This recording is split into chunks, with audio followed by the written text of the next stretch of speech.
You've probably heard the hype about how AI is going to totally revolutionize medicine, right? Well, behind all that excitement, there's this absolutely massive data problem that almost nobody talks about. So let's just jump right in and try to put it into perspective with a few numbers. Okay, first up, $3.8 quadrillion dollars. And just so we're all on the same page, that's a 3 with 15 zeros after it. That's the estimated price tag just to generate the data we'd need to properly train a drug discovery AI. It's a number that's almost impossible to even wrap your head around. Next, let's talk about time. Let's say we had 1,000 of the world's most advanced, fully automated labs, all working on this problem 24/7, nonstop. Well, it would still take them 21,000 years to collect all that data. And finally, where would we even put all this information? You'd need 100 petabytes of storage, which means you'd have to build several huge, dedicated data centers just to hold it all. I know, these numbers sound completely made up, right? So let's unpack how we actually get to figures this massive. That first number, the $3.8 quadrillion, it's just so big it's hard to process. I mean, that's literally more money than exists in the entire global economy. So let's try to frame it in a way that makes a little more sense. Right, so think about the entire global pharmaceutical industry. All of it. They're expected to spend around $350 billion on research and development in a year. The cost to get this AI training data? It's 11,000 times more than that. We're not just talking expensive. This is on another planet entirely. So why? Where does a cost that insane even come from? Well, to get it, you first have to understand the mind-bending scale of the problem. This isn't like trying to find a needle in a haystack. No, this is like trying to find one specific atom in an entire galaxy.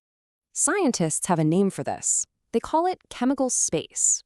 And the best way to think about it is as this enormous, practically infinite universe that contains every single possible molecule that could, theoretically, be turned into a medicine. And this is where the scale just completely breaks your brain. The estimated number of potential drug molecules is 10 to the power of 63. That's a 1 with 63 zeros after it. That number is bigger than the number of atoms in our entire galaxy. It's a space that is fundamentally, completely unknowable. So, okay, obviously an AI can't analyze every single one of those molecules. That's literally impossible. But for it to learn the basic rules of how drugs work, it needs a really, really good map. It needs a representative sample of that massive chemical universe. And that leads to the real question, doesn't it? What does a serious sample even look like? How many different molecules do you actually need to test to give an AI enough information so it can start making smart predictions all on its own? Well, here's how the thinking goes. First, you identify about 100 million different neighborhoods within that giant chemical universe. Then, to learn the local rules of each neighborhood, you sample 10,000 molecules from each one. You multiply those two numbers together, and that gets you to your target, a library of 1 trillion molecules. But wait, it gets even more complicated. Because just having a trillion molecules doesn't really do you any good.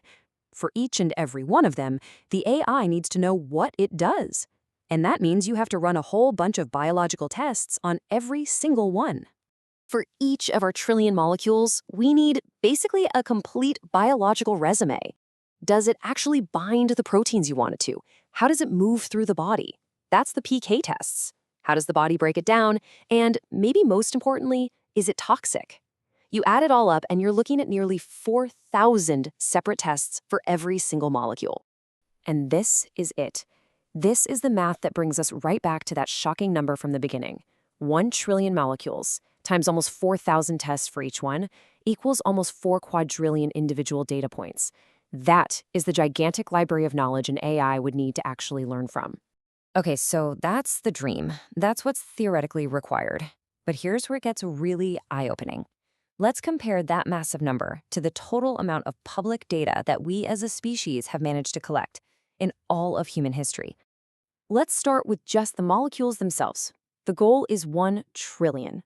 You know what the largest public database we have contains? About 123 million. Now, don't get me wrong, 123 million sounds like a ton, right? But compared to a trillion, it's just a tiny, tiny fraction of what we need. And yeah, this chart really drives it home. If the data we need is this whole bar, then all the molecules we've ever cataloged publicly, well, it's that little sliver you can barely even see, just over 1/100%. We aren't even playing in the same league. But hold on, because the gap for the actual test results, the biological data that the AI really needs to learn from, that gap is even more gigantic. Remember, we need almost 4 quadrillion data points. We currently have less than 300 million. And when you look at that visually, it's even more stark.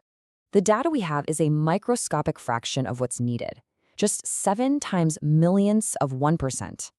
Let's be really clear here. This doesn't mean we're a little bit behind. It means we are short by many, many orders of magnitude. So all of this points to the real bottleneck holding back AI and drug discovery. And it's probably not what you think. It isn't about writing more clever algorithms or building faster computers. It's something much more basic and much more physical. Let's go back to that 21,000-year timeline just to really feel the weight of this. Picture this. If we had given this project to 1,000 of our absolute best labs, way back when the last ice age was ending, and they worked on it nonstop, they'd just be finishing up right about now. And that brings us to the single most important takeaway from all of this. The true limiting factor here isn't the software. It's the slow, expensive, real-world physical labor of being in a lab, of making and testing molecules one by one to generate the high-quality data in the first place. You know, this is a huge reality check on all the AI hype. It's a powerful reminder that progress in the digital world is very often chained to the speed of progress in the physical one. And it leaves us with this final thought. Is the biggest challenge for AI in medicine not really about the code, but about the lab? Maybe, just maybe, before we can solve biology with AI, we first need to solve the massive, real-world problems of chemistry, robotics, and sheer physical scale.